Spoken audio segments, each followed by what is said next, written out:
relucir el corazón pastoral y de amigo de este hombre que Dios dotó de forma tan increíble. Hombres y mujeres que compartieron el ministerio con él, que fueron sus colaboradores, algunos que viajaron con él. Y Pablo estaba expresando a través de esa lista de nombres de una forma muy sincera cuánto les amó, cuánto les conocía. Creo que eran versos cargados de amor sincero, de recuerdos y agradecimientos profundamente arraigados en su memoria, algo que él no podía olvidar y que salió a relucir.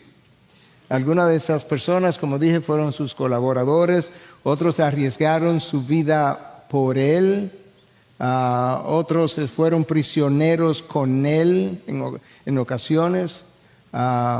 Otros sufrieron con él, se esforzaron en ayudarlo y, como él menciona, en ayudar incluso a muchas de las otras iglesias. Y ahora de repente, al final de esa larga lista y de esa porción tan cálida y amorosa, como que de repente y de forma abrupta, como que Pablo trae ahora una nota de advertencia. Es como un tanto extraño para algunos de los académicos. Sin embargo, todos nosotros hemos escrito cartas. Yo no sé exactamente qué pasó, pero yo creo que hay cosas que suceden cuando uno está escribiendo una carta. En ocasiones tú estás a punto de terminar y dices, se me olvidó decir tal cosa, y lo hace. Pero hay otras ocasiones, porque a mí me ha pasado, que tengo algo importante que decir, que no lo quiero decir de primero, que a propósito lo quiero dejar de último, porque quiero que quede grabado. Y yo no sé si esa fue la intención o simplemente pasó. Pero uno de los académicos más reconocidos hoy en día en el Nuevo Testamento, Douglas Moo, presta atención a esto que yo acabo de decir y dice, bueno, pero esta no es la única carta en la que Pablo hace una advertencia al final, ya casi cerrando dicha epístola. Y él apunta que hace eso en 1 Corintios 16, versículos 13 y 14, en 2 Corintios 13, 11, en Colosenses 4, 17, en Gálatas 6, de 12 al 15, en Efesios 6, del 10 al 17. De manera que esto era como una costumbre de parte de Pablo de dejar hacia el final de sus cartas advertencias que cuidaran la iglesia. Y si bien es cierto que el texto de la semana anterior fue personal, fue amoroso, fue cálido, personal, cálido, pero escucha, hermano, no es menos cierto que el verdadero amor es protector. Yo creo que es ahí donde viene la advertencia, porque Él les ama mucho y como les amó mucho, quiere protegerlos mucho. Dios nos dio su ley precisamente para protegernos. Y sin embargo resentimos a veces como lo difícil, lo estrictas que son sus leyes. Por eso es que Juan tiene que escribir, dice, sus mandamientos no son gravosos. Los padres, ustedes que han sido padres, saben que le han dado mandatos, órdenes, le han dado límites a sus hijos y todos lo resienten, pero la intención de ustedes no es quitarle gozo de la vida, sino es protegerles, pero tampoco lo valoran, como muchos de nosotros no valoramos la ley de Dios cuando la violamos. El que verdaderamente ama, protege al otro. Y esa es la razón por la que Pablo continuamente está advirtiendo a las iglesias. Eso es lo que él está tratando de decir. Pablo realmente amó a los discípulos del Señor. Por eso es que, escucha, cuando él escribe a la iglesia tesalónica, escucha lo que él le dice en su primera carta. Teniendo así un gran afecto por ustedes, nos hemos complacido en impartirles no solo el Evangelio, buenas nuevas, salvación de Cristo, sino también nuestras propias vidas. ¡Wow! Pues llegaron a ser muy amados para nosotros. Predicamos, pero yo no te traje un mensaje, yo te traje mi vida, te entregué el mensaje y juntamente con eso te entregué mi vida. Y la única razón por la que lo hice fue por lo mucho que les amaba. Bueno, tú esperabas que alguien así estuviera continuamente preocupado por la protección de las ovejas para que no se fueran a desviar del camino. Pablo los protegió mucho, pero él no los usó nunca, no los engañó, no le hizo daño. John MacArthur, en su comentario sobre Romanos, dice, amar a alguien de verdad consiste en esforzarse por todo lo que sea bueno para esa persona y oponerse a todo lo que le haga daño. Bueno, ahí está la razón de la advertencia. En 7 de las 13 cartas de Pablo, tú encuentras una advertencia en contra de los falsos maestros. Y otras de las cartas, que no están en esas 7, tienen suficiente información acerca de cómo permanecer en la doctrina, que indirectamente está relacionado al hecho de que cuidado que no te vayas a desviar. Un énfasis en la necesidad de la permanencia en la doctrina. Entonces, con eso, como introducción, yo quiero leer el texto en el día de hoy de Romanos 16. Vamos a leer del versículo 17 hasta el 24. Les ruego, hermanos, que vigilen a los que causan disensiones y tropiezos, escucha, contra las enseñanzas que ustedes aprendieron y que se aparten de ellos. Porque los tales son esclavos, no de Cristo nuestro Señor, sino de sus propios apetitos. Y por medio de palabras suaves y lisonjeras, engañan los corazones de los ingenuos. Porque la noticia de la obediencia de ustedes se ha extendido a todos. Por tanto, me regocijo por ustedes, pero quiero que sean sabios para lo bueno e inocentes para lo malo. Y el Dios de paz aplastará pronto a Satanás debajo de los pies de ustedes. La gracia de nuestro Señor Jesucristo sea con ustedes. Y ahora una salutación final. Timoteo, mi colaborador, los saluda. Y también Lucio, Jasón y Sosípater, mis parientes. Yo, Tercio, que escribo esta carta, llegaremos ahí, los saludo en el Señor. Gayo, hospedador mío y de toda iglesia, los saluda. Erasto, el tesorero de la ciudad, los saluda. Y el hermano Cuarto. La gracia de nuestro Señor Jesucristo sea con todos ustedes. Amén. Bueno, yo creo que claramente el texto que leímos contiene dos ideas, y ese es el título de mi mensaje. Una advertencia y una salutación final.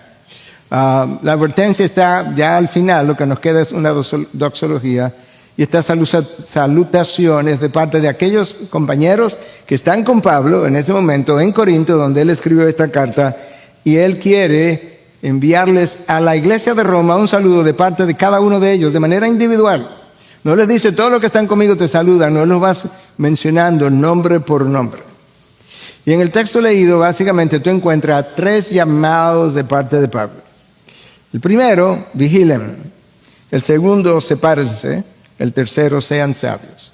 Vigilen, sepárense, sean sabios. Este es el cuerpo principalmente del texto de hoy.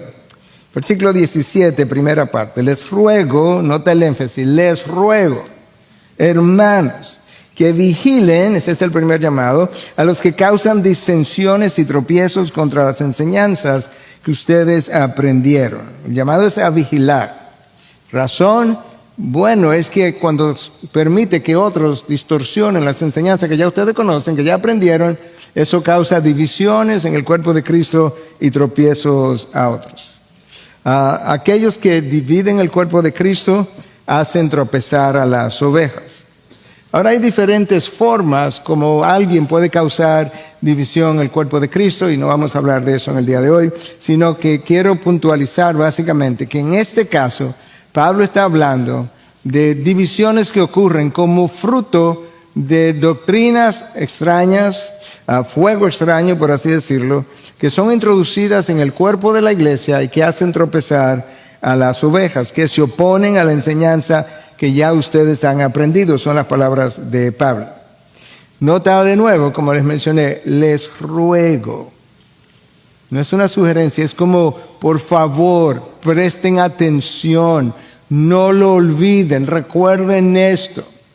¿Qué es lo que tú quieres que recordemos, Pablo? Vigilen a los que causan distensión.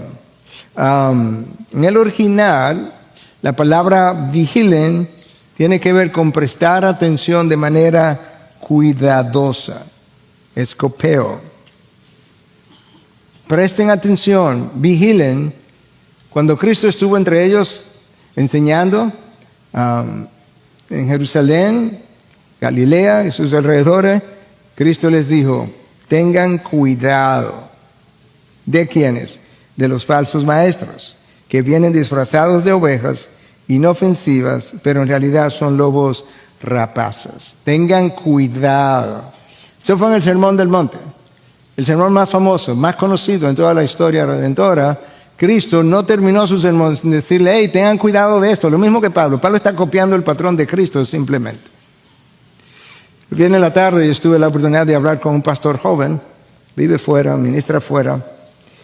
Estuvimos en casa ahí por más de 2 horas y conversando con él, él me dijo, mira, tengo una posible invitación para tener una participación regular, semanal, de un programa de transmisión internacional. Yo conozco el canal. Él dice, ¿tú me recomendarías que lo tomaras o no? Yo dije, bueno, si yo fuera, no, yo no lo tomaría, porque yo creo que los dueños y quienes los administran son lobos, pero quieren tu lana para encubrir quiénes ellos son. Pablo está preocupado de que las enseñanzas aprendidas sean distorsionadas. Y su preocupación intensa está relacionada con el hecho de que ellos pudieran tergiversar el Evangelio. Nosotros hablamos del Evangelio y lo hablamos como un concepto teológico, bíblico, lo definimos, pero Pablo sentía por el Evangelio mucho más que lo que tú y yo sentimos. Escucha, en Gálatas 1:7, él le dice a las iglesias de Galacia, pues era más de una. Habían algunos entre ustedes que querían pervertir el Evangelio. Eso no es una palabra ligera. Pervertir el Evangelio. Eso habla de la seriedad con la que Pablo entiende que tal cosa es grave. Pero habla también de la intensidad con la que Pablo sentía cuando veía esta tergiversación de lo que le costó a Cristo su propia sangre. No me imagino cómo Pablo sentiría hoy en medio del Evangelio de la prosperidad. Es como si Pablo, cuando le iban a tocar el Evangelio y querían distorsionar o cualquiera de las doctrinas de Dios, yo creo que Pablo como que experimenta una taquicardia doctrinal. Como que su corazón se acelera. Sobre todo cuando el Evangelio está en juego. Por eso que le escribe a los Gálatas. Le dice, yo estoy anonadado, yo estoy sorprendido, yo me maravillo de que tan pronto ustedes se hayan olvidado de aquel que los llamó por su gracia y estén ahora siguiendo otro evangelio que no es ningún evangelio, porque el evangelio es solo uno. Eso nunca salía de la mente de Pablo. De nuevo, les cito de Hechos 20, cuando Pablo iba a Jerusalén, no tenía tiempo para llegar hasta Éfeso y mandó a buscar a los ancianos en Mileto. Y escucha lo que le dice, entre muchas cosas que les instruyó. Por tanto, estén alerta. Cristo le dice, tengan cuidado. Pablo le dice a los romanos, ¿qué cosa? Vigilen. Pablo le dice ahora a los ancianos de Éfeso, estén alerta, recordando que por 3 años, de noche y de día, escucha con detenimiento, no cesé de amonestar a cada uno con lágrimas. Pablo amonestó con lágrimas en los ojos. No solamente quizás porque estaban haciendo algo, sino para evitarles que hicieran algo. Así duelen las ovejas. Cuando tú tienes un corazón moldeado por el Evangelio, tienes un corazón de pastor, de siervo, moldeado por el Evangelio. La iglesia de Roma había recibido un cuerpo de doctrina sano, y por eso Pablo les advierte, hey, tengan cuidado, porque ya sea que ya estén dentro, o ya sea que en el futuro lo vayan a encontrar, pero eviten que se esparzan doctrinas falsas que crean divisiones y son piedras de tropiezo para las ovejas. La pasión de Pablo, ¿sabía cuál es? El Evangelio de Cristo y las ovejas de Cristo. Pero siempre Cristo. El Evangelio de Cristo y las ovejas de Cristo le costaron sangre a Pablo. Pablo, cuando le escribe a Timoteo en su segunda carta, ya pronto para morir, días, semanas, meses, no sabemos, él escribe en su primera carta, 4:16, ten cuidado de ti mismo. ¿Y qué más, Pablo? Y de la enseñanza. Persevera en estas cosas, porque haciéndolo asegurarás la salvación tanto para ti mismo como para los que te escuchan. ¿Por qué? Porque si yo tergiverso el Evangelio, no hay salvación ni para mí ni para los que me escuchan, me creen y me siguen. Esa es la realidad. Por eso tienes que tener cuidado de ti mismo y de la doctrina. Ahora, escucha cómo Pablo comienza a definir estos potenciales falsos maestros que pueden pervertir las enseñanzas y le explica, esa es la razón por la que tienen que estar vigilantes. Versículo 18, porque los tales son esclavos, no de Cristo, nuestro Señor, sino de sus propios apetitos. Esa es la razón. Y por medio de palabras suaves y lisonjeras, esa es la otra razón, engañan los corazones de los ingenuos. Wow. Pablo contrasta a los verdaderos maestros con los falsos maestros y lo hace de una manera muy peculiar. Dice, los verdaderos maestros son esclavos de Cristo. Pero ellos también son esclavos, pero de sus apetitos. Eso es otra cosa. La realidad, yo no sé si lo han pensado, hermano, todo el mundo es esclavo de alguien. Cuando digo esclavo de alguien, piénsalo de esta manera. En la antigüedad habían esclavos. Probablemente existan esclavos hoy en día, pero como que no se le llama así. Pero en la antigüedad habían esclavos. Y los esclavos estaban obligados a obedecer los dictámenes de su amo, sin protestar. Todo el día, de que se levantaba hasta que se acostaba.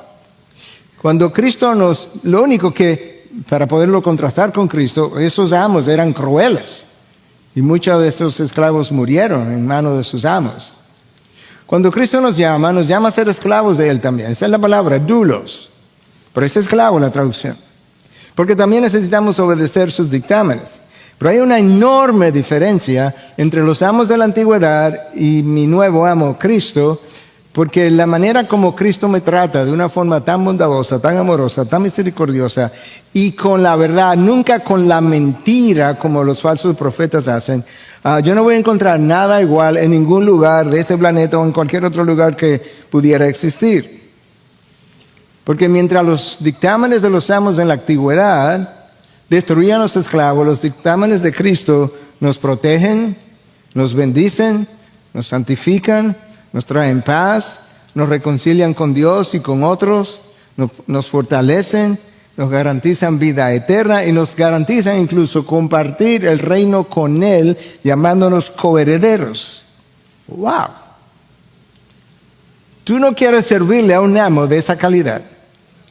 Tú no quieres dedicar tu vida entera a un amo que en su mente tiene todas y cada una de esas cosas mencionadas y muchas otras que ni siquiera vinieron a mi mente mientras preparaba el mensaje. Ahora, si en vez de obedecer los impulsos que el Espíritu Santo crea en nosotros internos, Él pone en nosotros el querer, ¿cómo? A través de impulsos y a través de ideas que refrescan nuestra memoria. Si en vez de obedecer eso, yo obedezco los impulsos de mi carne, yo seré esclavo de mis apetitos. Pero si obedecemos las instrucciones del Señor, seremos esclavos de un amo amoroso, benevolente, tan amoroso, tan benevolente, que tú pudieras darle rienda suelta a tu mente y tú no logras concebir hasta dónde llega el amor infinito de Dios. Tú lo puedes decir, y yo también, pero no lo puedes dimensionar. Mi mente no llega hasta ahí. El apóstol Pablo experimentó la cercanía de ese amor, la intensidad de ese amor. Y por eso es que él escribe a diferentes iglesias, de una manera similar como le escribió a los romanos, cuando le dije, vigilen a los que enseñan falsamente. A la iglesia de Filipo, en capítulo 3, versículos 18 y 19, escucha, porque muchos andan como les he dicho muchas veces. Les he dicho no una vez, no 2 veces, 3 veces, muchas veces. Yo simplemente se lo estoy recordando en una carta ahora. Y ahora se lo digo, aún llorando, escucha. Cada vez que yo leo estas palabras de parte de Pablo, con lágrimas en los ojos, llorando, y digo, wow, qué corazón, que son enemigos de la cruz. Me hacen llorar los enemigos de la cruz, cuyo fin es perdición, cuyo Dios es su apetito, ahí está la palabra, y cuya gloria está en su vergüenza, los cuales piensan solo en las cosas terrenales. Pablo está llorando porque hay gente que odia la cruz, cuyo Dios es su apetito. Similar al lenguaje que leímos esta mañana en el texto. Escucha, a los romanos, Pablo le dice que esos falsos maestros, potenciales que ya están dentro, que pudieran venir, son esclavos de sus apetitos. Pero a los filipenses les dijo que el Dios de ellos es su apetito, es lo mismo. Y Pablo está tratando de esclarecer un poco más para los romanos cuál es el problema con estos falsos maestros. Le dice, ellos vienen y los engañan por medio de palabras suaves y lisonjeras. Engañan los corazones de los ingenuos. No engañan a todo el mundo, pero engaña a los corazones de los ingenuos. Bueno, la palabra ahí, lisonjeras, palabras lisonjeras, ¿de dónde tú crees que vienen? Viene de la palabra griega, eulogia o elogia. ¿Tú sabes qué palabra de nosotros viene de ahí, verdad? Elogios, exactamente. Vienen con elogios. Y esa palabra en el original apunta a que vienen o puede ser aplicada cuando usas un lenguaje elegante, cuando usa halagos, cuando usa la adulación, para hablar muy bien de otro, siempre con una intención ulterior detrás. Compara las palabras de Pablo de advertencia en contra de estos posibles potenciales falsos maestros que vienen con palabras lisonjeras, con lo que él le dice a la iglesia de Tesalónica en su primera carta en 2:5. Porque como saben, nunca fuimos a ustedes con palabras lisonjeras. El mismo lenguaje. Ellos vienen con palabras lisonjeras. Yo le estoy diciendo, pero escucha cómo él se lo dice. Como saben. En otras palabras, no es que a ti te lo están contando. Yo te estoy recordando lo que ustedes oyeron. Ustedes saben que yo nunca usé palabras lisonjeras, ni con pretexto, para sacar provecho. Punto. Dios es testigo. Me encanta cuando Pablo llama a Dios de testigo. Él está tan seguro que él no tiene miedo que Dios diga, mentiste, Pablo. No, él sabe que es la verdad. Escucha cómo la Nueva Traducción Viviente lo tiene. Como bien saben, ni una sola vez tratamos de ganarlos adulándolos. Ni una vez. Y Dios es nuestro testigo de que nunca aparentamos ser amigos de ustedes con el fin de sacarles dinero. Bingo. No aparentamos ser amigos de ustedes con la intención de que me dieran dinero. Los falsos maestros vienen con promesas, bendiciones, a cambio de dinero que tú das, que tú siembras, que luego tú vas a cosechar. Bueno, quizás cosechan, pero malas consecuencias. Esa no es la intención al darle a Dios. Pablo le escribe luego a los Corintios, en su segunda carta, capítulo 11, de 13 al 15. Escucha el énfasis otra vez. Estos individuos son falsos apóstoles. 2000 años atrás ya los teníamos. Son obreros engañosos que se disfrazan de apóstoles de Cristo. Pero no me sorprende para nada. Claro, Pablo, tú conoces la realidad. Él no va a estar sorprendido. Nosotros nos sorprendemos, pero él no. Aún Satanás se disfraza de ángel de luz, así que no es de sorprenderse que los siervos que los sirven también se disfrazan de siervos de la justicia. Al final recibirán el castigo que sus acciones perversas merecen. Tú sabes que Satanás en el jardín del Edén, él no vino con todos sus cascabeles y todo lo demás, ¿verdad? Por así decirlo. Él vino representado por una serpiente, un animal común y corriente. Y si yo pudiera usar la simbología, él se vistió de Judas. Si pudiera usar la simbología, se vistió de Judas y entonces estuvo entre los 12, camuflajeado. Sí, porque así yo creo que Cristo lo hizo a propósito, para que podamos ver que es de adentro, que son los que están cerca. Él fue el que lo vendió, no fue uno de afuera que lo vendió, fue uno de los más cercanos de los 12. Uno de los que salió en la misión de los 70, de dos en dos, y que vino a reportar cómo los demonios salían y múltiples otras cosas. Él estuvo ahí. Entonces, esa gente son escuchadas por corazones ingenuos. Vamos a hablar un poquito más de eso en un momento, más adelante. Corazones ingenuos, como que no tienen malicia, como que no están pensando que existen personas de esa caliña. Pero hay personas así, que no entienden la realidad de este mundo. De verdad, hay mucha gente. Yo he conocido mucha gente que mi esposo y yo a veces hemos dicho, es que muy ingenua. Y eso puede ser una cualidad buena, en algunos momentos. Pero yo tengo que conocer la realidad del mundo en que yo vivo. No solamente la calidad del mundo en que yo vivo, tiene que conocer la realidad de tu mundo interior. Nuestro corazón tiene pecados, no pocos y no pequeños. Recientemente en un viaje que hicimos de ministerio, estábamos compartiendo con Joel Beeke, quien era uno de los expositores. Joel Beeke es un hombre con una mente y un corazón puritano hoy en día.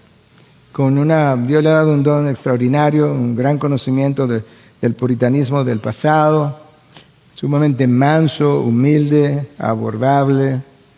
Y él le decía a alguien con el que estaba hablando, yo estaba simplemente al lado escuchando, mi esposa y yo no vemos televisión. Antes de que tú reacciones, escucha la razón. Porque hay suficiente pecado en mi corazón y yo no quiero más pecado en mi vida. Este es un hombre que conoce la realidad del corazón humano. Nosotros tenemos pecado en nuestro interior, tenemos pecado a nuestro alrededor, fuimos concebidos en pecado, al igual que el resto de la humanidad. Y tú puedes ser, como niño, tú puedes ser inocente. Por eso es que es fácil engañar a los niños. Lo que no puede seguir siendo inocente es la medida en que crece en la vida cristiana. Porque la vida cristiana precisamente se trata de madurar, de ser sabio, de ser sagaz bíblicamente. Hay múltiples personas sagaces en el mundo. Múltiples, innumerables. Avanzan, tienen éxito. No, yo estoy hablando de sagacidad bíblica, a lo Cristo. Cuando le trajeron la pregunta de si era lícito pagar impuestos al César, él dijo, bueno, dame una moneda, déjame ver. Y le traen una moneda. ¿De quién es esa cara? Ese rostro, bueno, del César. Bueno, dale al César lo que es del César, a Dios lo que es de Dios. Eso es sagacidad. Porque ellos querían otra respuesta y no la obtuvieron. La palabra nos llama a madurar, a crecer. Pablo llama a los corintios a no ser niños, a dejar eso atrás. De manera que Pablo tiene una preocupación. Ahora, mira por qué Pablo está tan preocupado. Aparte de que son ovejas del Señor. Versículo 19. Porque implica, es una proposición o conjunción de conexión. Dice, porque la noticia de la obediencia de ustedes se ha extendido a todos. Oye, ¿qué es lo que Pablo está diciendo? Yo los conozco como una iglesia obediente. Yo no quisiera que tergiversaciones futuras tuerzan el rumbo de una iglesia que está caminando en obediencia. O sea, no te vayas a perder. Tú estás muy bien ahora. Múltiples veces le hemos dicho a personas jóvenes, oye, estás caminando bien, asegúrate que no te tuerzas. En una ocasión, no voy a dar todos los detalles, pero recuerdo mucho al pastor John MacArthur, que fue un mentor a leguas, porque no era que teníamos una relación personal, pero tuve varias oportunidades de compartir con él. Y en el funeral de Archie Sproul, él me miró, me puso la mano en el hombro y me dijo, tú estás en Latinoamérica, asegúrate que no lo dañes. Y yo aprecié mucho sus palabras. La iglesia de Roma era una iglesia obediente. Aprendió a obedecer después de creer. ¿Por qué yo dije eso? Porque eso es como obvio. Si tú crees, tú obedeces. No, ese es el problema, que no es obvio. Muchos dicen creer en Dios, pero otro grupo dice que obedece a Dios. Esos dos grupos no van por el mismo camino. Los que creen en Dios, pero no obedecen, van por un camino bien ancho, como vi una figura este fin de semana. Y los que obedecen a Dios van por un camino muy angosto. Estos son los otros dos grupos. Uno por un camino ancho, uno por un camino angosto. Hay un grupo que dice, Señor, Señor, y luego no hacen. Hay otro grupo que dice, Señor, y hacen su voluntad. En el Sermón del Monte, Cristo dijo, esos son los que entrarán al reino de los cielos, los que hacen mi voluntad. Entonces, la iglesia de Roma se distinguió por su obediencia. Ahora, hermanos, siendo sincero, ¿cuándo fue la última vez que tú oíste que la iglesia tal se distingue por su obediencia? Uy, pero eso, quizás ser obediente, hoy nadie nos está persiguiendo, no tenemos presiones mayores. No, esta iglesia, la iglesia de Roma, estaba en la capital del Imperio Romano. Yo te voy a recordar lo que yo dije en el primer sermón de esta serie, ya vamos por 49. Yo te voy a recordar lo que yo te dije en esa ocasión, que Séneca, un filósofo contemporáneo de Pablo, muy famoso aún fuera del cristianismo, dijo que Roma, vivía en Roma en esa época, era como una cloaca de iniquidad. Y el poeta Juvenal, también de esa época, dijo que era una cloaca inmunda donde llegaban las escorias del imperio. Esta es una iglesia obediente en medio de esa ciudad, de una cultura totalmente decadente, con un imperio romano que no era amigo del cristianismo. Por eso el emperador Claudio expulsó a los judíos, no porque eran cristianos los judíos, sino porque obedecían a este Dios que no era el emperador, a quien ellos adoraban. Por eso es que Pablo, con relación a la iglesia de Roma y otras, él se sintió celoso por su iglesia. Y esta palabra nos suena extraña a nosotros, de que Pablo experimentó celos, sí, pero es un celo santo por las iglesias del Señor, que él no escondió. Pablo escribió a los Corintios en su segunda carta, en 11:1, le dice, porque celoso estoy de ustedes con celo de Dios, pues lo desposé a un esposo, o sea, los casé con Cristo, para presentarlos como virgen pura a Cristo. Pero temo, ahí está la preocupación de Pablo, la carga, temo que así como la serpiente con su astucia engañó a Eva, las mentes de ustedes sean desviadas de la sencillez y pureza de la devoción a Cristo. Ese es mi temor. Pablo ni siquiera está en este momento en Corinto. No era su pastor. Los dejó, después que pastorea ya por un tiempo, él sigue cargado con ellos. Porque la pasión de Pablo era el evangelio de Cristo y las ovejas de Cristo.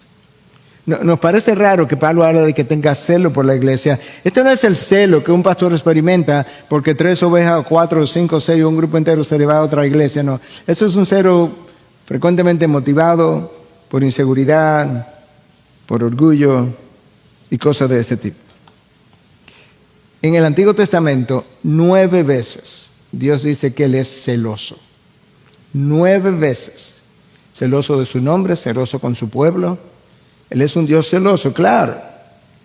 9 veces. Ahora, como nosotros estamos acostumbrados a los celos que son controladores por nuestras inseguridades, nuestros orgullos y demás, déjame decirte lo que el diccionario de la Real Academia define como celo. Interés extremado y activo, eso tenía Dios por su gente, o tiene, y Pablo también. Interés extremado y activo que alguien siente por una causa o por una persona. Bingo. Pablo tenía un interés extremado y activo, por eso escribe y vuelve a escribir, por aquellas personas que él amó inmensamente. 3 llamados mencionamos. Terminamos el primero, vigilen. Segundo llamado, sepárense. Este no es un llamado separarnos de los incrédulos, porque ¿quién los va a evangelizar? Él está hablando de falsos maestros que introducen doctrinas falsas. De esa gente, sepárense. Los falsos maestros son una plaga. Son una plaga porque existen fuera de la iglesia y dentro de la iglesia. Pero dentro son más peligrosos, porque Judas fue más peligroso dentro, porque como tenía cercanía con el Señor, fue el que mejor lo conocía y que le podía dar un beso al final para identificar quién él era y que los soldados romanos lo pudieran capturar. Escucha cuál es la meta del falso maestro. Él entra paulatinamente. Palabras lisonjeras, suaves, que no te atemoricen, que no sean muy distintas a las que tú has oído. El problema de los falsos maestros es que lo peligroso no es solamente lo que dicen, frecuentemente lo que no dicen, hasta que ya ellos te tienen. Entonces su meta es el desvío. El instrumento es la mentira o el engaño. Satanás en el Edén. Y la forma o la metodología es el disfraz. Apóstoles de Satanás disfrazados de apóstoles de Cristo, le dice Pablo a los Corintios. Ese es el problema. Pablo está llamando a separarse del falso maestro. Porque ellos no pueden ser distinguidos tan fácilmente por sus enseñanzas, por lo que acabo de decir. Si las palabras son suaves, son lisonjeras, te hacen sentir bien, se parecen a lo que tú has oído, y no dicen aquellas cosas que él sabe que te van a llamar la atención inmediatamente y tú vas a correr, sino hasta después, cuando ya tú estás engañado. Entonces no lo puedes reconocer tan fácilmente por sus enseñanzas, pero los puedes distinguir por sus enseñanzas. Yo recuerdo, sin mencionar nombre, porque eso no viene al caso ahora, pero recientemente, hace varios años, alguien de nuestra iglesia que estaba representando o a punto de representar un ministerio en Estados Unidos, encabezado por alguien a quien yo compré todos sus libros, escuché no sé cuántas horas y horas y horas de su enseñanza, y yo creía que tenía una mente privilegiada. Él me dijo que si me interesaba o no se interesaba traer a esa persona, casi se me fue el nombre, a esa persona, aún por su causa. Y yo le dije, no. Y él le extrañó, ¿por qué no? Yo le dije, mira, le dije lo mismo que acabo de decir, tengo todos sus libros, he escuchado cientos, no sé si cientos, pero múltiples horas de enseñanza de él. Creo que tiene una mente privilegiada, pero yo no sé cuál es su problema, pero él tiene un problema. Él no habla del evangelio, él no habla de pecado, él no habla de arrepentirse, él no habla del infierno, él no habla de salvación, y tengo todos sus libros para probarlo. Varios años después él se muere, se destapa un escándalo sexual que yo no podría ni repetir casi la cosa que se dice. Entonces, el problema no es lo que dices solamente, es lo que no dices. No puede distinguirlo por su apariencia, porque muchos de ellos son carismáticos y con personalidades magnéticas. No puede distinguirlo por su oratoria, porque muchos de ellos tienen un buen verbo, un gran verbo, muy elocuentes. Y entonces, ¿cómo lo distinguimos? Bueno, Cristo dijo, ¿cómo? En el contexto del Sermón del Monte, por sus frutos los conoceréis. ¿Y cómo me doy cuenta? En el tiempo. El tiempo es el termómetro, el mejor termómetro. Quizás sea el único termómetro, o quizás el primero, no el único, pero el primer termómetro para distinguir falsedad de lo genuino. Entonces, pero la razón primaria para los falsos maestros, por la que ellos no deben seguir a esos falsos maestros, ni siquiera oírlos, es que ellos no sirven a Cristo. Como no sirven a Cristo, ¿a quién sirven? A sus pasiones, sus apetitos. Wow. La única manera de vivir una vida de santificación progresiva, hermanos, y esto es algo que tú lo dices, vuelve y lo dice, todos sentimos, damos gloria a Dios, aplaudimos, pero luego no lo hacemos. Tienes que alejarte del pecado, de toda cosa que luzca pecaminosa, no hay otra manera. Cuando Dios quería trabajar en Abraham, lo sacó de Ur de los Caldeos, donde él estaba en medio de un pueblo que adoraba a dioses ajenos. Lo puede leer en Josué 24:3. Cuando Dios quiso tener una relación con el pueblo de Israel, lo sacó de Egipto, de la idolatría egipcia. No hay otra forma. Y Pablo le escribe a los Corintios y le dice en 2 Corintios 6, 14 al 17, salgan de en medio de ellos, en el contexto de la inmoralidad y de personas unidas en yugo desigual. Salgan de ellos, aléjense, corran. Eso está ahí, pero tú le das consejería a personas que están unidas en yugo desigual y no quieren correr. Pero eso es lo que el Señor me está diciendo. Tienes que alejarte del pecado. Primer llamado, ¿cuál fue? Vigilen. Segundo llamado, aléjense. Tercer llamado, sean sabios. ¿De qué manera? Sean sabios para lo bueno e inocentes para lo malo. Bueno, ¿qué implica eso? Bueno, para comenzar, tengo que diferenciar lo bueno de lo malo.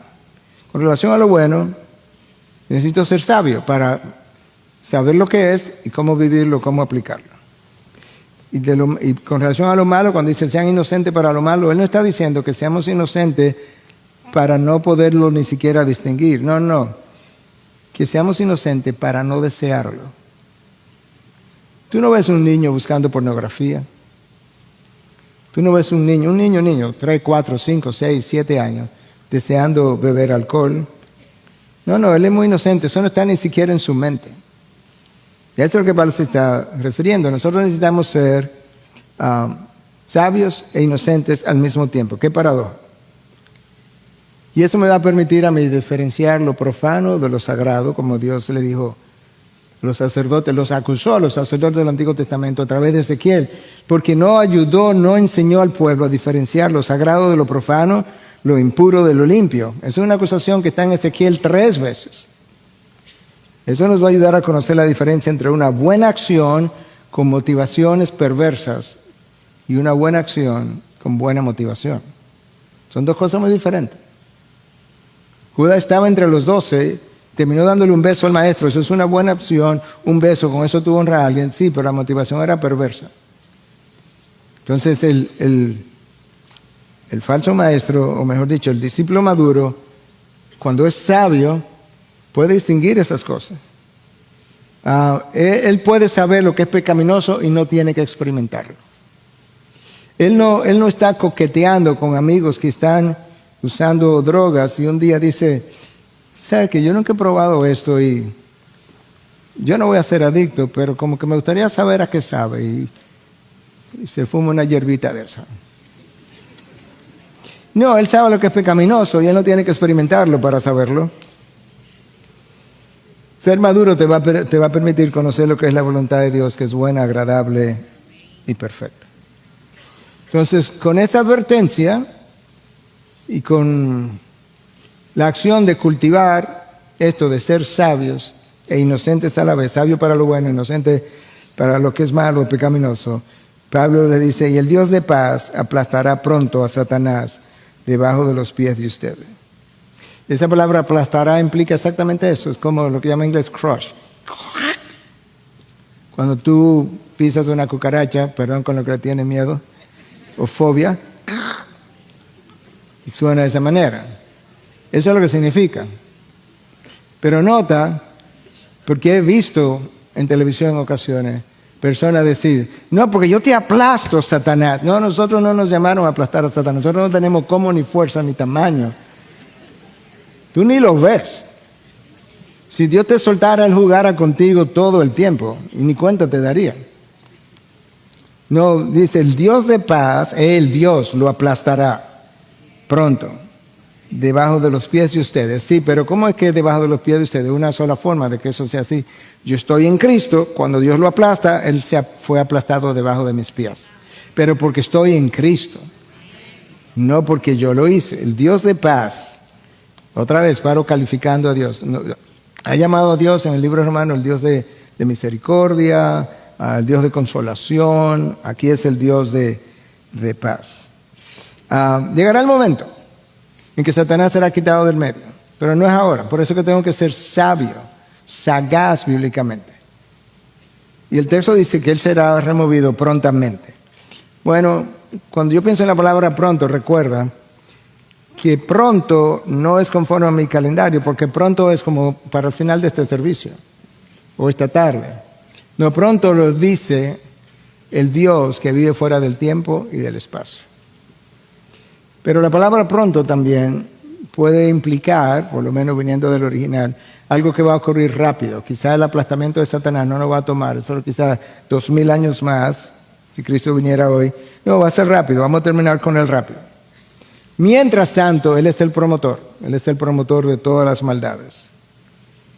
Sin embargo, Él es el promotor, escucha la palabra promotor. Yo soy el autor de mis maldades. No es Satanás. Bájate de ese caballo, no le digas a tu esposo que eso fue Satanás, que te hizo hacer eso. No.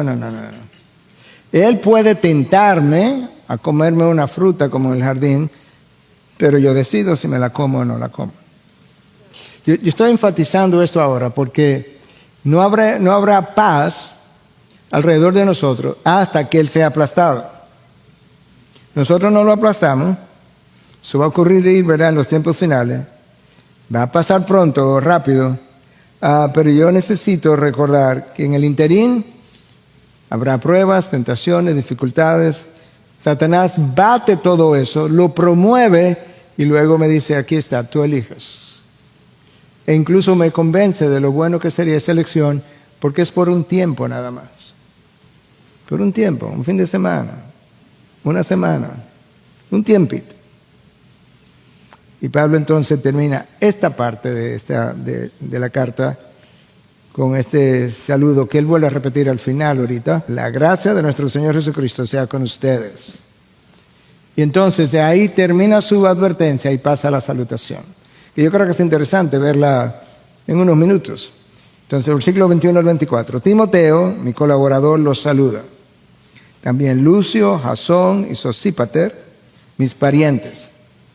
Yo, Tercio, que escribo esta carta, los saludo en el Señor. Gayo, hospedador mío y de toda la iglesia, los saluda. Erasto, el tesorero de la ciudad, los saluda. Y el hermano Cuarto. La gracia de nuestro Señor Jesucristo sean con todos ustedes. Amén. Este Timoteo ustedes lo han oído, hay primera carta a Timoteo, segunda carta a Timoteo, pero ¿quién fue? Recuerda, déjame recordarte algunas cosas. Cuando Pablo iba a emprender su primer viaje misionero, él pasa por Listra y ahí se encuentra con Timoteo. Timoteo era un discípulo ya cuando Pablo lo encontró. Luego en la segunda carta de Pablo a Timoteo, segunda carta, él le recuerda a Timoteo que esa fe que él tenía, él la recibió de parte de su madre Eunice, que a la vez la recibió de la abuela de Timoteo, Loida. O sea, Timoteo es la tercera generación de creyentes. Loida, Eunice, Timoteo. Timoteo lo acompañó por muchos años, estuvo con él en diferentes circunstancias. La madre de Timoteo era judía, el papá era griego, y por eso es que Pablo, cuando Timoteo lo iba a acompañar, desde el principio hizo que él se circuncidara para evitar problemas con los judíos. ¿Okay? Entonces, desde ese primer momento, Pablo estuvo con Timoteo. Timoteo es mencionado por Pablo en múltiples cartas. Él es mencionado en 2 Corintios, al inicio, Filipenses, Colosenses, todo al inicio, 1 Tesalonicenses, 2 Tesalonicenses, Filemón, hay 1, 2, 3, 4, 5, 6 cartas. Lo impresionante es que de esas 6 cartas que yo mencioné, 3 fueron escritas desde la prisión. Filipenses, Colosenses y Filemón. De manera que una de dos. O Timoteo fue compañero de prisión con Pablo, o cuando Pablo estuvo preso, Timoteo estuvo visitando a Pablo en su prisión, estuvo cerca. Porque en 6 cartas él es mencionado y 3 fueron mientras Pablo estuvo en la prisión. Ahora hay una cierta evidencia de que Timoteo estuvo preso. Ahora, si fue en la época de Pablo, después que Pablo murió, no sabemos. Pero el autor de Hebreos 13:23 dice, sepan que nuestro hermano Timoteo ha sido puesto en libertad. Oh, parece que estaba preso. Sepan que nuestro hermano Timoteo ha sido puesto en libertad, con el cual, si viene pronto, he de verlos. Ha habido un debate por largo tiempo de si Pablo escribió o no a Hebreos. Y muchos piensan que no, otros piensan que sí. Yo creo que este texto es sospechoso para que sí. Porque el único que menciona a Timoteo en el Nuevo Testamento es Pablo. Y aquí está él diciendo que ya salió de la cárcel y que si viene pronto, lo cual Pablo siempre quiso que Timoteo estuviera con él. Timoteo creció, maduró, hasta el punto que cuando Pablo salió de Macedonia, salió para Macedonia, dejó a Timoteo como pastor en Éfeso. Tú puedes leer eso en 1 Timoteo 1, versículos 2 y 3. De manera que Timoteo se quedó como pastor de Éfeso. Esa no era una ciudad fácil tampoco. Éfeso era la capital de Asia Menor, que es lo que hoy Turquía. Esta es la iglesia que termina probablemente plantando las otras 6 iglesias que están en el libro de Apocalipsis. Y Timoteo estaba ahí al principio como pastor. De manera que él creció, dio la talla. Y luego él menciona a Lucio, Jasón y Sosípater y lo llama mis parientes. Mis parientes probablemente en el sentido sanguíneo, genético, biológico, pero probablemente también en el sentido étnico, porque Pablo era judío. Algunos mencionan que este Lucio quizás es una variante o un apodo para Lucas. No hay nada definitivo acerca de eso. Simplemente pensando que los nombres a veces sufrían transformaciones y que Lucas siempre estuvo con Pablo en sus viajes. El próximo nombre, entonces, el número 5, es importante de explicar. Yo, Tercio, que escribo esta carta, los saludo en el Señor. Eso era común. En la antigüedad, los autores de cartas frecuentemente usaban amanuenses. Eso era más o menos común. Como un escriba a quien tú le dictabas. Eso ni siquiera es tan infrecuente hoy. Yo he dictado una serie de cartas a personas que me ayudan, que han estado como mis asistentes. De manera que eso ocurre todavía hoy, pero Tercio dejó claro que él fue el que escribió esa carta. Tercio pudo haber sido un editor, un buen editor para Pablo, de manera que no sabemos, pero no hay duda que ese peso doctrinal de esa carta no lo iba a tener un tal Tercio que nadie sabe lo que hizo ni quién fue. Eso fue Pablo, que lo escribió y lo dictó. Y luego Pablo menciona a otra persona, en el versículo 23, Gayo, hospedador mío y de toda la iglesia, los saluda. Pablo escribió esta carta a los romanos desde Corinto. Dijimos que cuando Pablo llegó a Corinto, quien lo hospedó fue Priscila y Aquila. Eventualmente Pablo tuvo que mudarse, no sabemos por qué, pero recuerda que en Corinto Priscila y Aquila pusieron una iglesia, crearon una iglesia dentro de su casa. Quizá en ese momento Pablo tuvo que salir, pero en este momento, cuando está terminando la carta, quien lo está hospedando es Gayo. Y Pablo menciona a diferentes personas que le dieron hospitalidad, que fueron hospitalarios con él. Y ese es el Gayo. Ese Gayo, hay un Gayo mencionado en el libro de los Hechos 2 veces. No sabemos si es el mismo Gayo u otro Gayo. Gayo es el número 6 de la lista. Próximo, Erasto, el tesorero de la ciudad, lo saluda, y el hermano Cuarto. Ahí da el número 7 y el número 8. Tesorero de la ciudad. Bueno, gente que algunos piensan que esto era más como un manager. Dicho sea de paso, ¿sabían que la palabra manager está en el diccionario de la Real Academia Española? Me parecería del inglés, ¿verdad? Lo único que se escribe diferente y se pronuncia diferente. Manager. Me enteré esta mañana en la madrugada porque no sabía. Pensaba que era una transliteración, pero bueno. Fue un manager de la ciudad. Un tesorero. Eso eran personas usualmente de buena posición. De manera que ahora hay evidencia como que la ciudad de la iglesia en Corinto estaba, de Roma en este caso, estaba adquiriendo personas de diferentes estratos sociales. Y con esa larga lista ahora, 8 personas, anteriormente 26, como vimos la semana pasada, Pablo cierra esta sección y le dice en el versículo 24, la gracia de nuestro Señor Jesucristo sean con todos ustedes. Amén. Típico del apóstol Pablo. Hay una frase que ya la mencionamos al final de la advertencia. Yo creo que eso nos ayuda a saborear un poco los nombres, los personajes, la relación que tuvo Pablo con ellos. Pero al final, dado todo lo que hemos dicho y dado esta gran diferencia entre la advertencia y la salutación, alguien pudiera preguntar, entonces, ¿con qué me quedo? Bueno, déjame ver si puedo decirlo de esta forma, tratando de mantenerme dentro del texto. Sean sabios para lo bueno e inocentes para lo malo. Ese es un llamado, escúchame, al discernimiento. Eso es un llamado al discernimiento. Entonces, ¿qué yo necesito para discernir? Porque hay personas con más discernimiento y menos discernimiento. Puede ser parte de un don, definitivamente es mencionado como tal, pero al mismo tiempo es una responsabilidad a la que nos llama la palabra. Entonces, ¿cómo yo quiero discernimiento? Primero, yo necesito conocer esta palabra. Y yo no la puedo conocer leyéndola una vez o 2 veces a la semana. No va a pasar. Porque si yo no sé por dónde que voy a filtrar lo que oigo, lo que veo, lo que escucho, lo que digo, si no sé por qué colador lo voy a filtrar, porque no la conozco, yo creo que ese es el secreto de por qué mucha gente no tiene discernimiento. No conozco lo suficiente de la palabra. Número 2, yo necesito llenura del Espíritu, porque tú puedes leer la palabra y entender gramaticalmente lo que dice, pero si el Espíritu no ilumina el contenido de lo que está ahí, tú quedaste sin entendimiento. Tú entendiste la parte gramatical o semántica.